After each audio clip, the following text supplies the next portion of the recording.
चाबी और हथौड़ा हिंदी कहानी। इस कहानी हिंदी इंस्पिरेशनल स्टोरी चाबी और हथौड़ा में एक पिताजी अपने बेटे को चाबी और हथौड़े का उदाहरण देकर वास्तविक जीवन की सच्चाई के बारे में समझाते हैं। शहर में केतुल भाई की एक पुरानी ताले की दुकान थी। उनकी दुकान पर लोग ताला चाबी खरीदने के लिए आते थे और कई बार चाबी खो जाने पर लोग डुप्लीकेट चाबी बनवाने के लिए भी आते थे। केतुल भाई की दुकान में एक भारी हथौड़ा भी था जो कभी कभी ताले तोड़ने के लिए काम आता था। एक दिन केतुल भाई का 12 साल का बेटा दुकान में आया था। वो अपने पापा को काम करते हुए ध्यान से देख रहा था। एक ग्राहक डुप्लीकेट चाबी बनाने के लिए आया था। केतुल भाई ने उस ग्राहक को डुप्लीकेट चाबी बनाकर दे दी।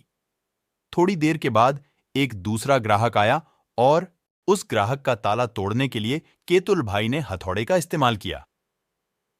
केतुल भाई का बेटा ये सब ध्यान से देख रहा था।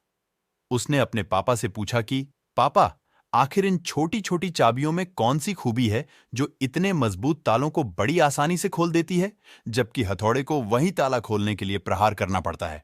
केतुल भाई ने उसे समझाया कि बेटा, हथौड़ा ताला खोलने के लिए अपने बल का उपयोग करता है, ताले पर प्रहार करता है, ताले पर जोर जबरदस्ती करता है।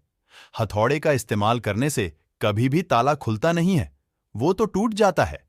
जबकि जब हम ताले को चाबी से खोलते हैं तब हमें उस पर प्रहार करने की कोई जरूरत नहीं होती है।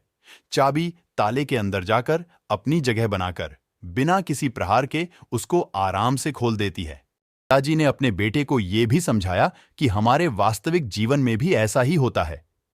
अगर हम किसी भी इंसान को सचमुच जितना चाहते हैं तो हमें उस व्यक्ति के हृदय में प्रेम पूर्वक चाबी की तरह उतरना पड़ता है।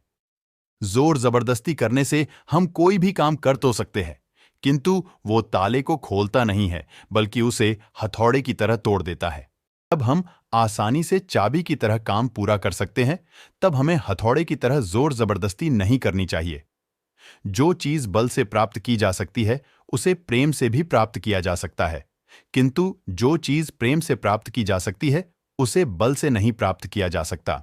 अगर आपको हमारी स्टोरी हिंदी इंस्पिरेशनल स्टोरी चाबी और हथौड़ा अच्छी लगी हो तो अपने दोस्तों के साथ भी शेयर कीजिए और कमेंट में जरूर बताइए कि कैसी लगी हमारी स्टोरी। अगर आपको कहानी पसंद आई हो तो वीडियो को लाइक करें, चैनल को सब्सक्राइब करें। आपका धन्यवाद।